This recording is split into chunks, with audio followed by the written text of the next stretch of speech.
एक जंगल में एक बहुत पुराना बरगद का पेड़ था। उस पेड़ पर घोंसला बनाकर एक कौआ कौवी का जोड़ा रहता था। उसी पेड़ के खोखले तने में कहीं से आकर एक दुष्ट सर्प रहने लगा। हर वर्ष मौसम आने पर कौवी घोंसले में अंडे देती और दुष्ट सर्प मौका पाकर उनके घोंसले में जाकर अंडे खा जाता। एक बार जब कौआ व कौवी जल्दी भोजन पाकर शीघ्र ही लौट आए तो उन्होंने उस दुष्ट सर्प को अपने घोंसले में रखे अंडों पर झपटते देखा। अंडे खाकर सर्प चला गया। कौए ने कौवी को ढाढ़स बंधाया, प्रिय, हिम्मत रखो। अब हमें शत्रु का पता चल गया है, कुछ उपाय भी सोच लेंगे। कौए ने काफी सोचा विचारा और पहले वाले घोंसले को छोड़ उससे काफी ऊपर टहनी पर घोंसला बनाया और कौवी से कहा, यहाँ हमारे अंडे सुरक्षित रहेंगे। हमारा घोंसला पेड़ की चोटी के किनारे निकट है और ऊपर आसमान में चील मंडराती रहती हैं। चील सांप की बैरी है। दुष्ट सर्प यहाँ तक आने का साहस नहीं कर पाएगा। कौवे की बात मानकर कौवी ने नए घोंसले में अंडे दिए जिसमें अंडे सुरक्षित रहे और उनमें से बच्चे भी निकल आए। उधर सर्प उनका घोंसला खाली देखकर यह समझा कि उसके डर से कौआ कौवी शायद वहां से गए हैं, पर दुष्ट सर्प टोह लेता रहता था। उसने देखा कि कौआ कौवी उसी पेड़ से उड़ते हैं और लौटते भी वही हैं। उसे यह समझते देर नहीं लगी कि उन्होंने नया घोंसला उसी पेड़ पर ऊपर बना रखा है। एक दिन सर्प खोह से निकला और उसने कौओं का नया घोंसला खोज लिया। घोंसले में कौआ दंपति के 3 नवजात शिशु थे। दुष्ट सर्प उन्हें एक एक करके भाग निगल गया और अपने खोह में लौटकर डकारें लेने लगा। कौआ व कौवी लौटे तो घोंसला खाली पाकर सन्न रह गए। घोंसले में हुई टूट फूट व नन्हे कौओं के कोमल पंख बिखरे देखकर वह सारा माजरा समझ गए। कौवी की छाती तो दुख से फटने लगी। कौवी बिलख उठी, तो क्या हर वर्ष मेरे बच्चे सांप का भोजन बनते रहेंगे? कौआ बोला, नहीं। यह माना कि हमारे सामने विकट समस्या है, पर यहाँ से भागना ही उसका हल नहीं है। विपत्ति के समय ही मित्र काम आते हैं। हमें लोमड़ी मित्र से सलाह लेनी चाहिए। दोनों तुरंत ही लोमड़ी के पास गए। लोमड़ी ने अपने मित्रों की दुख भरी कहानी सुनी। उसने कौआ तथा कौवी के आंसू पोंछे। लोमड़ी ने काफी सोचने के बाद कहा, मित्रों, तुम्हें वह पेड़ छोड़कर जाने की जरूरत नहीं है। मेरे दिमाग में एक तरकीब है, जिससे उस दुष्ट सर्प से छुटकारा पाया जा सकता है। लोमड़ी ने अपने चतुर दिमाग में आई तरकीब बताई। लोमड़ी की तरकीब सुनकर कौआ कौवी खुशी से उछल पड़े। उन्होंने लोमड़ी को धन्यवाद दिया और अपने घर लौट आए। अगले ही दिन योजना अमल में लानी थी। उसी वन में बहुत बड़ा सरोवर था।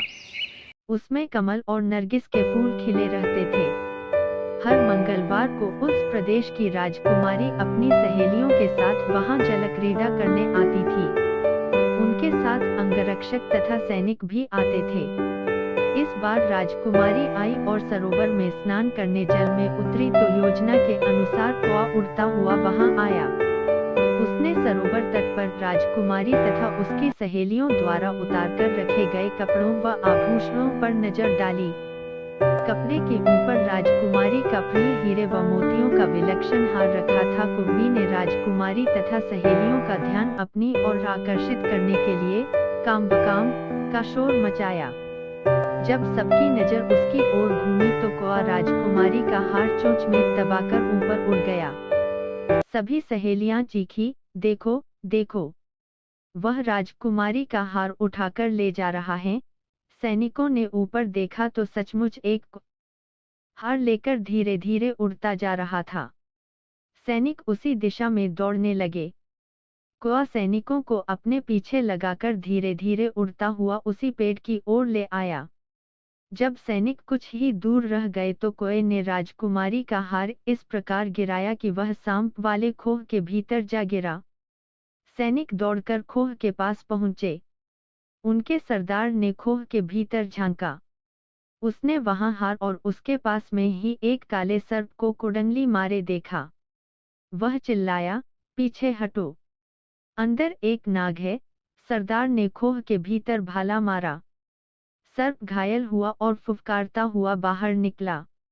जैसे ही वह बाहर आया, एक छोटे से शहर में एक किसान अपनी पत्नी के साथ रहता था। उनके पास बहुत थोड़ी सी जमीन थी। वे उस पर खेती करके फसल को बाजार में बेचते थे। इससे उन्हें थोड़े से पैसे मिलते थे। एक बार वे दोनों दीपावली पर घर की सफाई कर रहे थे। तभी उनको लकड़ी के एक पुराने डिब्बे के पीछे से चांदी का एक सिक्का मिला। वे दोनों बहुत खुश हुए। उन्होंने उससे अच्छे बीज और खाद खरीदी। इस बार उनके यहाँ बहुत अच्छी फसल हुई। अगली दीपावली पर वे फिर सफाई कर रहे थे। तब उन्हें एक और चांदी का सिक्का मिला। इस बार उन्होंने 2 बैल खरीदे, जिससे कि खेत जोतने में आसानी हो। बैलों के साथ काम जल्दी और अच्छा हो जाता था। इस बार फसल पहले से भी ज्यादा अच्छी हुई। अब उनके पास काफी पैसे हो गए थे। दीपावली फिर आई। एक बार फिर सफाई करते समय उनको चांदी का एक सिक्का मिला।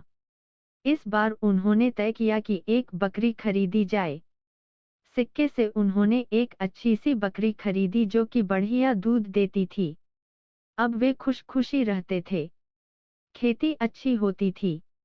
धीरे धीरे उन्होंने कुछ और जमीन भी खरीद ली थी। उनके पास बैल थे खेत जोतने के लिए। अब बकरी भी थी जो दूध देती थी। दीपावली फिर आई।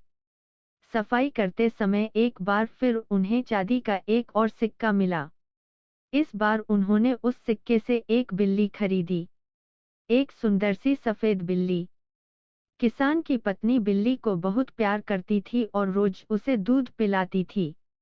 बिल्ली झट से सारा दूध पी जाती थी। इसी तरह एक साल निकल गया। दीपावली फिर से आ गई। एक बार फिर उन दोनों ने सफाई की और उन्हें फिर से मिला चांदी का एक सिक्का। उनके पास अब बहुत से पैसे थे।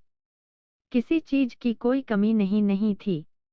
उनका एक सुंदर घर था, उनके पास बैल थे, एक बकरी थी, एक सुंदर बिल्ली भी थी।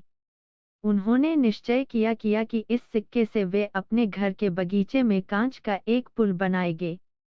इससे उनका घर और भी सुंदर दिखाई देगा। उन्होंने कांच का एक छोटा सा पुल अपने घर के आगे बनवाया। अब वे ये देखना चाहते थे कि पुल मजबूत है या नहीं। इसलिए उन्होंने खुद पुल पर चढ़ने से पहले बाकी सबको पुल के ऊपर से जाने को कहा। पहले बैल चढ़ा, पुल नहीं टूटा। फिर बकरी पुल के ऊपर से गई। पुल नहीं टूटा। लेकिन जैसे ही बिल्ली पुल चढ़ी, पुल टूट गया। पता है क्यों? क्योंकि वह रोज खुशी खुशी दूध पीती थी और जो रोज दूध पीते हैं, वो सबसे ज्यादा ताकतवर होते हैं, सबसे ज्यादा